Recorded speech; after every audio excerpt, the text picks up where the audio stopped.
भारत को रहस्यों की जननी कहा जाए तो अतिशयोक्ति नहीं होगा। यहाँ पर कदम कदम पर ऐसे रहस्य सामने आते हैं जिन्हें जानने के बाद भी यकीन नहीं होता है। आज हम आपको भारत के ऐसे ही मंदिर के बारे में बताने जा रहे हैं जहां 52 टन का चुंबक लगा हुआ है। यह मंदिर है कोणार्क का सूर्य मंदिर। वैसे तो कोणार्क मंदिर अपनी पौराणिकता और आस्था के लिए विश्व भर में मशहूर है, लेकिन कई अन्य कारण भी हैं जिसकी वजह से इस मंदिर को देखने के लिए दुनिया के कोने कोने से लोग यहां आते हैं। दरअसल इस मंदिर से जुड़े ऐसे कई रहस्य हैं जिनके जवाबों की खोज अभी भी की जा रही है। बताया जाता है कि किसी समय इस मंदिर के शीर्ष पर एक विशेष किस्म की विशाल आकार चुंबक लगी होती थी, जिसे मंदिर में मौजूद सूर्यदेव की मूर्ति हर समय हवा में लटकी रहती थी। ऐसे में सवाल उठता है कि आज से सैकड़ों साल पहले इस मंदिर को आखिर किस तरह से बनाया गया होगा और क्या वजह है कि इस मंदिर का मेन गेट पिछले 118 सालों से बंद पड़ा हुआ है। इस मंदिर के बारे में इसी तरह की और भी बहुत सी रहस्यमयी बातें हम आज की हमारी इस वीडियो में बताने वाले हैं। हिंदू धर्म में सूर्य देवता का बहुत ही ज्यादा महत्व है, क्योंकि सूर्य के कारण ही धरती पर जीवन स्थित है।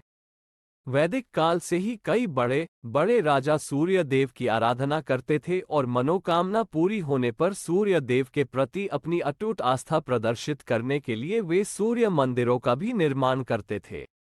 उन्हीं मंदिरों में से एक कोणार्क का सूर्य मंदिर भी है। कोणार्क शब्द कोण और अर्क दो शब्दों के मेल से बना हुआ है, जहां कोण का अर्थ कोना एवं अर्क का अर्थ सूर्य से है। इस तरह कोणार्क का अर्थ सूर्य का कोना होता है, इसीलिए इस मंदिर को कोणार्क सूर्य मंदिर के नाम से जाना जाता है। रथ के आकार में बने इस मंदिर की खूबसूरती इतनी अनूठी है कि इस मंदिर को भारत के 7 अजूबे में शामिल किया गया है। इस मंदिर से आस्था जुड़ी होने का कारण इसके पीछे एक पौराणिक कथा है। कहा जाता है कि एक बार भगवान श्री कृष्ण के पुत्र सांबा ने नारद मुनि के साथ बहुत ही अभद्र व्यवहार किया था, जिसके पश्चात नारद मुनि जी को उस पर क्रोध आया और उन्होंने क्रोधवश भगवान श्री कृष्ण के पुत्र को क्रोध रोग होने का श्राप दे दिया। भगवान श्री कृष्ण के पुत्र सांबा को समझ में नहीं आ रहा था कि वह किस तरीके से इस भयानक रोग से निवारण करेंगे। ऐसे में वे ऋषि कटक के पास जाते हैं। ऋषि कटक सांबा को भगवान सूर्य देव की कठोर तपस्या और आराधना करने की सलाह देते हैं, जिसके बाद सांबा चंद्रभागा नदी के तट पर मित्रवन के पास करीब 12 सालों तक सूर्य देव का कठोर तप करते हैं। उसके बाद एक दिन जब सांबा चंद्रभागा नदी में स्नान करने जाते हैं तो उन्हें पानी में भगवान सूर्य देव की प्रतिमा मिलती है और फिर उस प्रतिमा को सांबा उसी स्थान पर स्थापित कर देते हैं जहां पर आज कोणार्क का सूर्य मंदिर बना हुआ है। इस तरह सूर्य देव की कठोर आराधना करने के पश्चात सांबा नारद मुनि के श्राप से मुक्त हो जाते हैं और उनका रोग ठीक हो जाता है। इस तरह उसी दिन से इस मंदिर का महत्व लोगों में बढ़ गया। दोस्तों, हिंदू धर्म में सूर्य देव को पूरे ब्रह्मांड के जीवन का स्रोत कहा जाता है और माना जाता है कि सूर्य देव आकाश में एक रथ पर सवार होकर यात्रा करते हैं, जिसको 7 बेहद ताकतवर घोड़े खींचते हैं। इसी काल्पनिक रथ से इंस्पायर होकर इस मंदिर का डिजाइन तैयार किया गया है, जिसके चलते ये सूर्य देव के रथ के जैसा ही नजर आता है। इस मंदिर के दोनों तरफ पत्थरों की 12 जोड़ी पहिए लगाए गए हैं। साथ ही 7 घोड़े इस मंदिर की आगे की तरफ इस तरह से बनाए गए हैं कि उन्हें देखकर लगता है मानो वो मंदिर को खींचकर आगे ले जा रहे हों। मंदिर के दोनों तरफ बनेगी पर यह सुंदर होने के साथ ही प्राचीन भारतीय इंजीनियरिंग का एक बेहतरीन नमूना भी है। दरअसल ये 12 साल के 12 महीनों को दर्शाते हैं और इन पहियों की मदद से समय का सही सही अंदाजा लगाया जा सकता है। असल में ये पहिए एक ऐसी संडाल का काम करते हैं जो सिर्फ घंटे ही नहीं बल्कि मिनट और सेकंड तक का समय बताती है। अब जाहिर सी बात है, उस समय घड़ियां तो थी नहीं, इसलिए लोग इन पहियों को देखकर ही समय का पता लगाते थे। इसके अलावा इस मंदिर का रुख भी इस तरह से है कि सुबह की पहली किरण सीधा मंदिर के प्रवेश द्वार पर पड़ती है, जो दिखने में वाकई एक अद्भुत दृश्य नजर आता है। दोस्तों, ऐसी बहुत सी चीजें हैं जो इस मंदिर को इतना ज्यादा खास और रहस्यमय बनाती है। लेकिन उन सभी में सबसे ज्यादा मशहूर वो विशालकाय चुंबक है जो कभी इस मंदिर के शीर्ष पर लगी होती थी। हालांकि ये बात ऐतिहासिक रूप से आज तक साबित नहीं हो पाई है, लेकिन फिर भी बहुत से एक्सपर्ट्स यह मानते हैं कि इस मंदिर के अंदर लोडस्टोन नाम का एक 52 टन वजनी पत्थर लगाया गया था जो कि एक प्राकृतिक चुंबक के रूप में जाना जाता था। इस विशाल चुंबक की वजह से मंदिर के अंदर स्थापित की गई भगवान सूर्यदेव की मूर्ति हमेशा हवा में लटकी रहती थी और मूर्ति का इस तरह हवा में लटके रहना अपने आप में किसी अजूबे से कम नहीं था। अब इस चुंबक के साथ क्या हुआ और आज के समय में ये कहां पर है?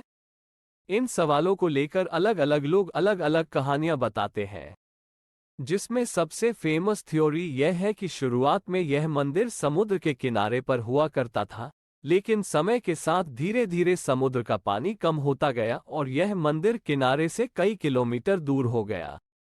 कहते हैं कि इस मंदिर में लगाया गया चुंबकीय लोडस्टोन इतना स्ट्रॉन्ग था कि उसकी वजह से समुद्र में गुजरने वाले पानी के जहाजों का कंपास तक काम करना बंद कर देता था और वह जहाज यहां से गुजरती हुई अपनी दिशा भटक जाते थे।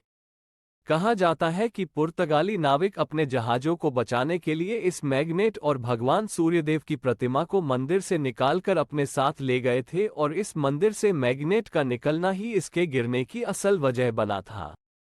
दरअसल कुछ एक्सपर्ट्स का यह मानना है कि इस मंदिर के स्ट्रक्चर को मजबूती देने और इसे खड़ा रखने में उस मैग्नेट का बहुत बड़ा रोल था, क्योंकि इस मंदिर को बनाने में जो पत्थर इस्तेमाल किए गए थे उन पत्थरों के ब्लॉक्स के बीच में लोहे की प्लेट लगाई गई थी, तब कि मैग्नेट की पावर से सभी पत्थर अपनी जगह जमी रहे। ऐसे में जब इस मंदिर के ऊपरी हिस्से से उस मैग्नेट को निकाल दिया गया तो मंदिर का पूरा स्ट्रक्चर बेहद कमजोर हो गया, जो समय के साथ साथ धीरे धीरे नष्ट होता चला गया।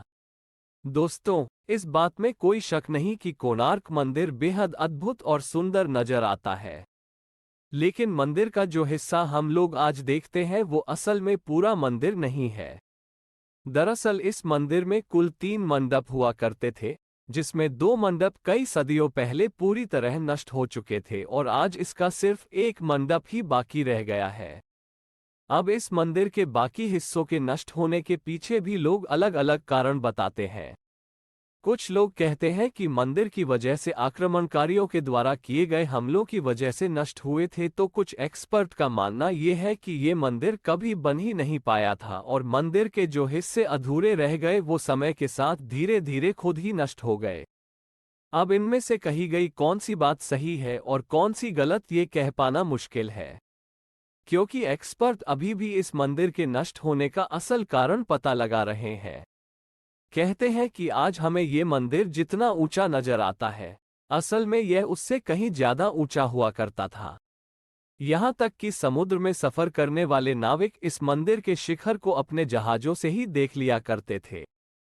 इसके अलावा एक थ्योरी यह भी है कि प्राचीन समय में कोणार्क एक मशहूर व समृद्ध शहर हुआ करता था, लेकिन 16वीं शताब्दी के दौरान जब इस मंदिर से सूर्यदेव की मूर्ति हटा दी गई तब इस मंदिर में पूजा होना पूरी तरह बंद हो गया, जिसके चलते तीर्थ यात्रियों ने भी इस मंदिर में आना बंद कर दिया और देखते ही देखते यह नगर पूरी तरह वीरान होकर जंगल के रूप में बदल गया।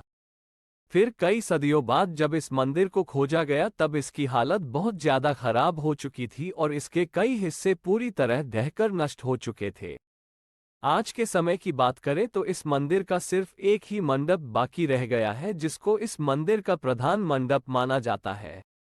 लेकिन हैरानी की बात यह है कि इस मंडप के अंदर जाने के सभी रास्ते आज से 118 साल पहले पूरी तरह सील कर दिए गए थे, जो आज भी उसी तरह बंद पड़े हुए हैं। अब ऐसे में सवाल यह उठता है कि आखिर इतना समय बीत जाने के बाद इस मंदिर का दरवाजा आज तक खोला क्यों नहीं गया। दोस्तों, ये चीज इस मंदिर को और भी ज्यादा रहस्यमय बनाती है और इस दरवाजे के बंद होने को लेकर लोग तरह तरह की अंधविश्वासी बातें भी करते हैं। हालांकि इसको बंद करने के पीछे ये तर्क दिया जाता है कि 19वीं शताब्दी का अंत होते होते इस मंदिर का आखिरी मंडप भी कमजोर होकर गिरने की कगार पर पहुंच गया था और इसको गिरने से बचाने के लिए साल 1903 में उस समय के गवर्नर जॉन वुडवर्ड ने इस मंदिर के अंदर रेत भरवाकर इसके सभी दरवाजों को सील करवा दिया था। इसके बाद न जाने कितनी बार इस मंदिर के मुख्य दरवाजे को खोलने की बात की गई, लेकिन हर बार अलग अलग वजहों से इस दरवाजे के खोलने को टाला जाता रहा। यहाँ तक कि इसी तरह आज 118 साल बीत चुके हैं, लेकिन अभी भी ये दरवाजा उसी तरह बंद पड़ा हुआ है। ऐसे में लोगों के मन में ये सवाल आता है कि क्या इस दरवाजे को सच में मंदिर को गिरने से बचाने के लिए बंद किया गया था, या फिर इसके बंद किए जाने के पीछे कोई और भी बड़ा रहस्य छिपा है। खैर, इन सवालों का जवाब हम लोगों को तभी मिलेगा जब इस दरवाजे को खोला जाएगा। कोणार्क मंदिर में निर्मित हर एक मूर्ति अलग अर्थ व्यक्त करती है। इस मंदिर के बाहर एक सिंह दिखाई देता है, जिसके नीचे हाथी है और हाथी के नीचे दबा हुआ इंसान है।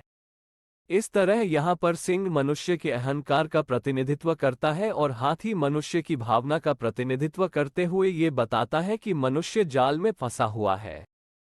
वह झूठे अहंकार के कारण उत्पन्न भावना से जाल में फंसता चला जाता है। कोणार्क सूर्य मंदिर के ऐतिहासिक योगदान के लिए 5 जनवरी 2018 को भारतीय रिजर्व बैंक द्वारा 10 रुपये के नोट पर कोणार्क का चित्र उकेरा गया था। कोणार्क के बारे में एक बात ये भी कही जाती है कि यहाँ आज भी नर्तकियों की प्रेत आत्माएं आती हैं और नृत्य करती है। अगर कोणार्क में रहने वाले पुराने लोगों की माने तो आज भी यहाँ आपको शाम में उन नर्तकियों के पाजेबों की आवाज सुनाई देगी जो कभी यहाँ राजा के दरबार में नृत्य करती थीं।